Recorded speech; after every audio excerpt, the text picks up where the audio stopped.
I kind of miss eating solid food. I miss masticating. I've been juicing this week. Not all meals, just a few meals, but I kind of miss it. We did a cooking video about juicing, mostly for fun. Mostly for fun. I do know how to juice, despite what the video might imply. And this recipe that I do is actually very good. I think what I like in it is the simplicity, but this is probably my last day of juicing for this week anyway, because I really want some actual food. I think some real food would be nice. So, tomorrow. The thing about juicing is, though, like, that's a lot of vegetable to go in. Like, that's a lot of vegetable to go in. Here, look. That's a lot of stuff. I mean, look at that. That's all for that size glass. That's not a lot of output for that kind of volume. Very inefficient. I know you can use the pulp for other stuff, but I don't know. We sadly do have a casualty.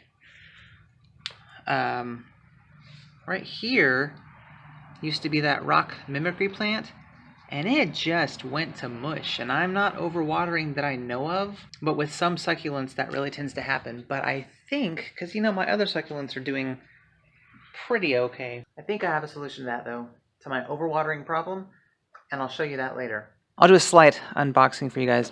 Ordered some air plants, which is how I'm going to solve my habitual watering problem. I love my plants too much, and therefore I can't control myself, and I overwater. So I found Bliss Gardens on eBay, and there it is, Bliss Gardens.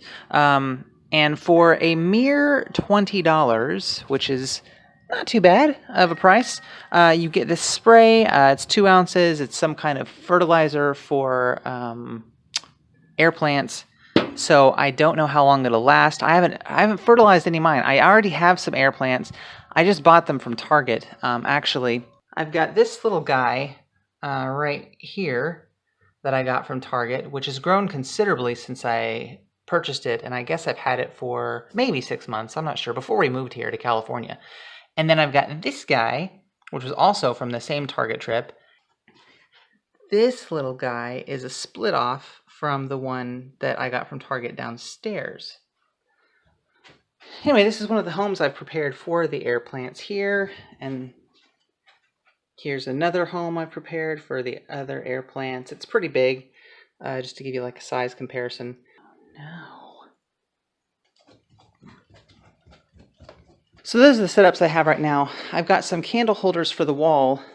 This has been set up for more plants. As you can see, it's rather large. This one, maybe a small one can fit in there. It's kind of tight quarters. To solve my watering problem, I got plants that I can't overwater. But here we have it. Just a big... And some of these are pretty large too. So let me lay these out for you. I know it's plants. It's not that exciting. Some people like plants, some people don't, but here we go. There's this kind here. I have no idea. I know that these are, because it came with little instructions and stuff too. I know that these are, it's these types. Whatever that word is. Right there. It's those. I'm not going to try to say it. That's for you guys to worry about. But anyway, there's this variety right here, which is very nice. It's healthy. But this one, it looks like a monkey's paw or something. And a lot of you might be wondering, like, what's the white dust stuff on there? It's actually how it's like micro hairs that absorb the moisture and water. It's how they can survive in the air like that. So there's that one. It's so fine, it's hard to pick up. There we go. That's a nice one there. That's nice. And these are all different. I got 11 different varieties, which is really cool. This looks like the one that I might have already, just slightly smaller, which is cool because I like it. The one that I was able to propagate on my own. There we go. That's a nice little one. James always thought it was really funny that I put them in those skull shot glasses because it makes it look like hair. This looks like the other one that I've got as well, but I like it. It's not as snaky as that, but it's a nice one. I like it. You don't plant these in dirt, which is why I can water them until I'm blue in the face and regretting my water bill, because they don't grow in dirt, so they can't rot unless you soak them. This is the only one that looks like it might be a similar plant to another one, but you know what? That's okay. They're going to propagate and split eventually anyway, so it's kind of a thing that's going to happen. Here's another cool one. It's kind of fat. I like those. I like all kinds. I think it's almost easier to keep these. Oh, geez, why don't you drop your baby? I'm sorry. I think it's almost easier to keep these because they tend to stay wet a little longer, whereas the real spindly ones like this one here, they're going to dry out quicker. There's this really cool variegated one. I really can't wait to see what this one turns out like. If you can see on the camera, it's got these really cool stripes on it. There we go. It's got these really cool stripes on it. I like those a lot. A lot of these flower too, so the longer you take care of them and keep them alive, they will start to flower. And then here's the big one. I don't know if you can really appreciate, but this has got to be at least like 8 to 10 inches long, and just really nice spindly air plant. Oh, look at all the babies. I'm really excited. I actually, like I said, this kind of really solves my problem. With all of these, you can't really overwater them. You don't put them in dirt.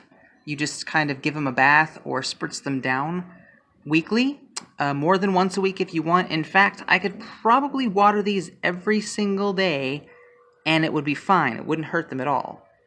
So that's really cool. And then of course I've got the fertilizer to go with them, which should help them grow even faster. So one thing I read online that you can do when you get these initially home from the store, or if you order them, is you can actually toss them in a slightly warm but not hot water bath. Sometimes I soak mine anyway for about 15 to 20 minutes. I've got a bath I prepared here. I sprayed a little bit of that fertilizer in the water, just a tiny bit. But yeah, just like get these in here, and if you can see, like once you dunk them, that white powder looking stuff kind of goes away, because again, those are hairs that the plant uses to collect moisture from the air. Usually what I like to do is, with this bath method, is just like soak these again, like for say 15 minutes or so. We'll set a timer, and then plant them in their spaces. I don't even know if I have spaces for all of these yet, but I'm really excited to see what they do. Really excited to finally see some flower. I'm hoping to get some that actually flower. But there they all are, taking a little bath time after their long trip across the country, and we will get these planted up as soon as their 15-minute bath is done. So quick and dirty, if you're gonna house these somewhere and you can't think of a place, if you have like a little glass votive or something, that will totally work. All you need is that and some either sand. I think gravel's even a little better, actually. Fish gravel, that's what I use. It's cheap, you can get a lot. So we've got the fish gravel, got a votive here. And all you do, that's about 3/4.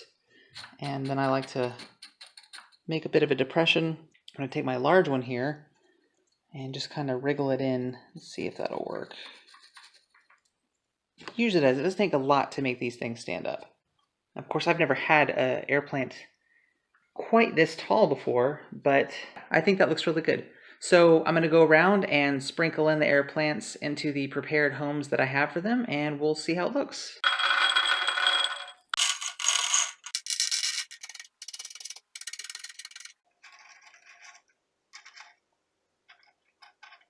I had 3 stragglers left over, so I decided to use these, and these actually go on candle sconces that go on the wall, so that should be perfect.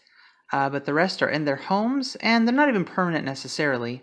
I've got this arrangement here. I hope it gets enough light.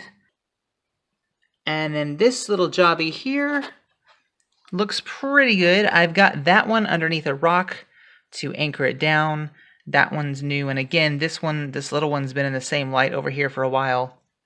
Hopefully these will fill in and look nice as time progresses. The cube one, I was going to stuff more in it. I opted to stay simple, so I've got 2, one that's really bushy and one that's a little thicker. The loft up here gets a lot of light, so I think that this one will do rather well. And then finally we have this one here. I like this one. I think it looks pretty good. I might center one of these plants a little more, but I've got this little one. As you can remember, this little baby here is an offshoot from the one downstairs. Then there's this one a little more spindly next to it. I think it's slightly different. And then the taller, grassier one in the back. So hopefully these will all do well. With overwatering, go for air plants. I know you can overwater air plants. I know that's a thing that can happen, but it's probably really hard. Thanks for coming along and letting me ramble on about plants to you in this vlog or plog or whatever you want to call it. Don't forget to subscribe and like. We have all kinds of different videos coming out every week. And until next time, I'll talk to you later. Have a good day.